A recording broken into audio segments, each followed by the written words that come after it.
You are listening and watching to a very special podcast.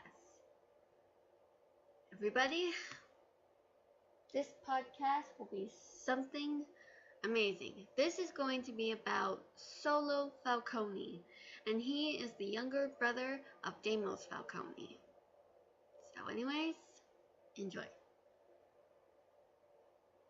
Solo and his mysterious, eccentric ally, Kisuke Urahara, rushed over. But what they saw was just a woman with black skin. She had purple hair, and boy, was she kicking ass on the infestation. Who is that? Solo asked. Oh, she's a good friend of mine, Yoruichi. Uh, never heard of her. Do you know the others over there? Hmm? Nope, I don't think so. These others that were helping alongside Yoruichi, they seemed a bit different. One was some sort of tough-looking guy. He had some sort of red-orange-like hair. He had a beard, and boy, was he really strong.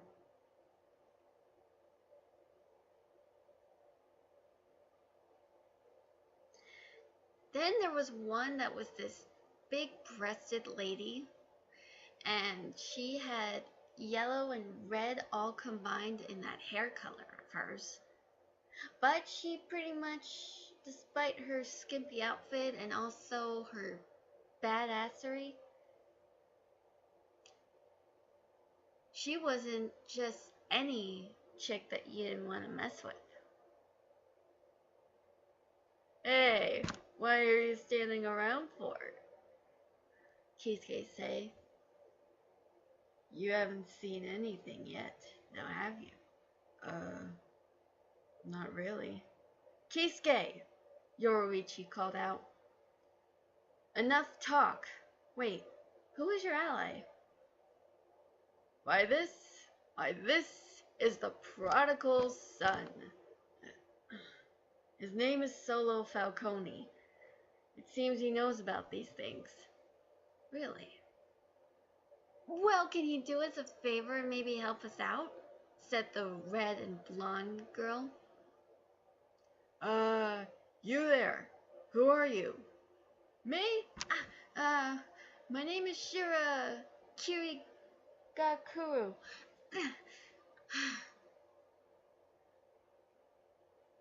Now, if you don't mind, I'm trying to face these things. Damn it, those things are really fast. You gotta focus. You don't know how many are gonna jump at you. Jump? Oh, thanks for the heads up. The woman, Shura, said. So is that the game you want to play? Well then, let's see what you're made out of. And you are? Solo called out to the guy. The guy turned and said, My name is Guildarts. Guildarts? Cool name. What, is my name cool? Kisuke asked, looking all pitiful. Yeah, whatever. Oh, I thought maybe for once. I knew I sensed some pretty much spiritual pressure here. And enough talk. Let's get this over with. Right. Let's mow down these bastards. And they did, fighting off against these enemies. And once that was done, Solo managed to get acquainted with these new allies and explain what's going on. So we've been sucked into a portal and we're landed here to help out against a war. No, that's pretty interesting, Shura remarked. I don't know who's doing this, but I can guarantee you one thing. They won't be sorry. It's just by one of the agents of Evermore. Evermore? How come I never heard of this place? Kisuke asked.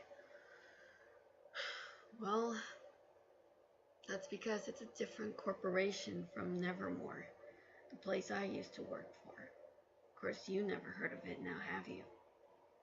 Solo said, Nope, I don't even know much about you. Except maybe you have some sort of darkness, don't you? Darkness? Well, yeah. You have a bit of a troubled past. I can tell. We all have our dark past now, don't we? Yeah. Me being a demon, that's something you don't see every day. Shura said, Of course it. What? You were a demon? Well, of course I was. I mean, I used to be. Until some guy named Father Shiro came and helped. Really? Somebody made you a different person? Yeah, just to help out. But let me give you something once straight here. Just because I'm an exorcist and no longer a demon doesn't mean I haven't prayed to God even once. I see, Solo said. Sometimes I wish I could believe in him again. I'm suddenly losing my faith. I really, really would like to have the chance. Gildart slapped him on the back. Solo winced. Ah, seriously? Why are you talking all depressed? Come on. Maybe we should find this Evermore. Sure, it's a glass-like building, and it's in this city here, called DWC. What does DWC stand for? Yoruichi asked.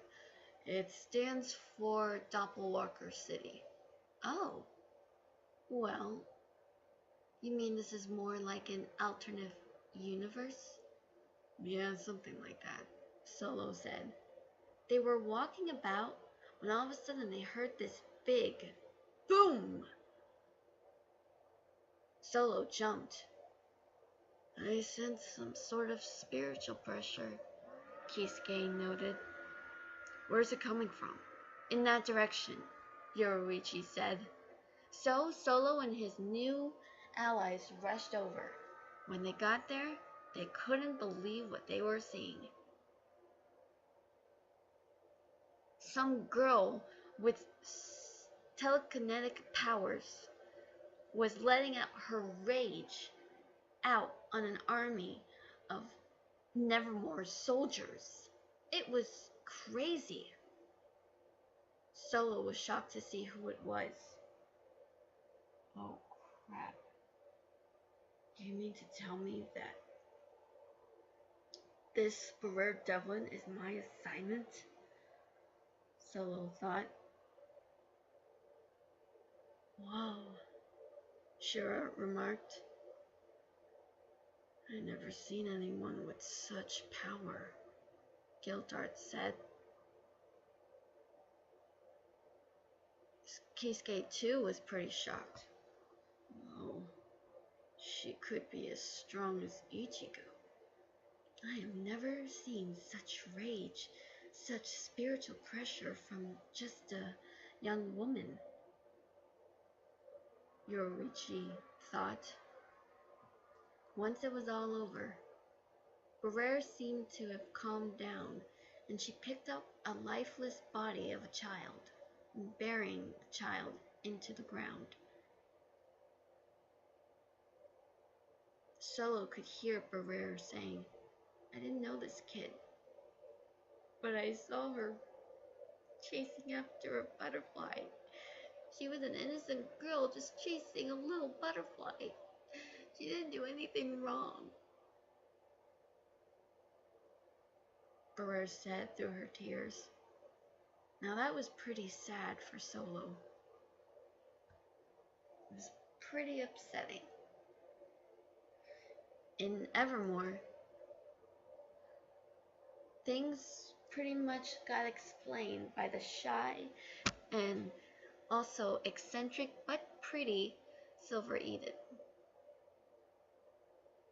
Silver explained about the MPD, a memory device on a touch screen.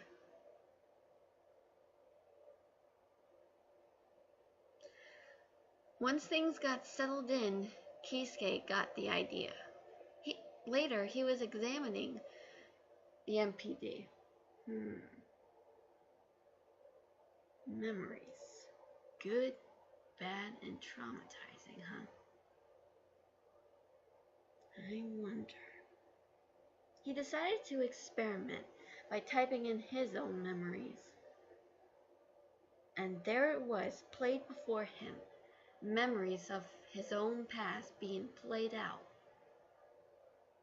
Seeing this, he couldn't believe it.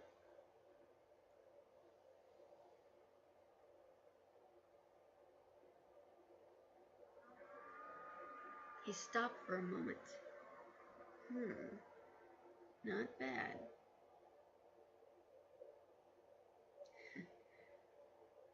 Guess this baby knows me too well. Don't forget, that device can help someone who has amnesia, or someone that's going through some sort of traumatizing event in their life. Well, I have to give it credit. This is a handy device, Kisuke noted. It sure is. But if it fell into the wrong hands, it can be used as a torture device. I see, Kisuke said. This Kisuke guy was pretty weird to Solo, but he knew that he was going to have to get used to these people. Sure, maybe some of them aren't the sharpest tool in the shed, but some of them could be pretty handy. Some of them can really pack a pretty good punch. However, getting to know them was pretty much at first difficult. Yoruichi was pretty much of a big eater, despite being some sort of big-breasted, sexy, and badass woman who can strip off clothes in order to turn herself into a black cat. And also have a male voice. Shura, on the other hand, was nothing more than just a drunk. A silly drunk. Gildarts, on the other hand, was a mere more of a daddy's girl. He has a daughter, which shocked Solo, and also pleased him.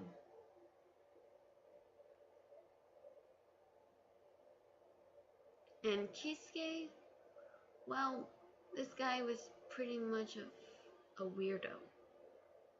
He's eccentric, and also he's pretty giddy.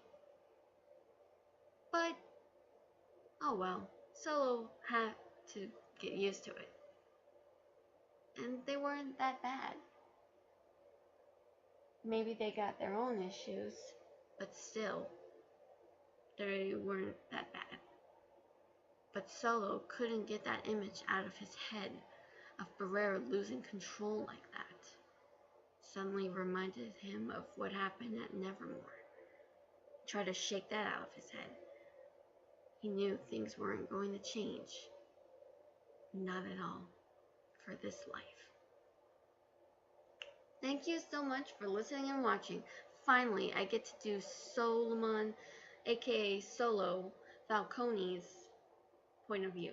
So anyways, I hope you guys like it, and I'll see you next time. I'm Catherine Donovan. Catch you later. Bye-bye.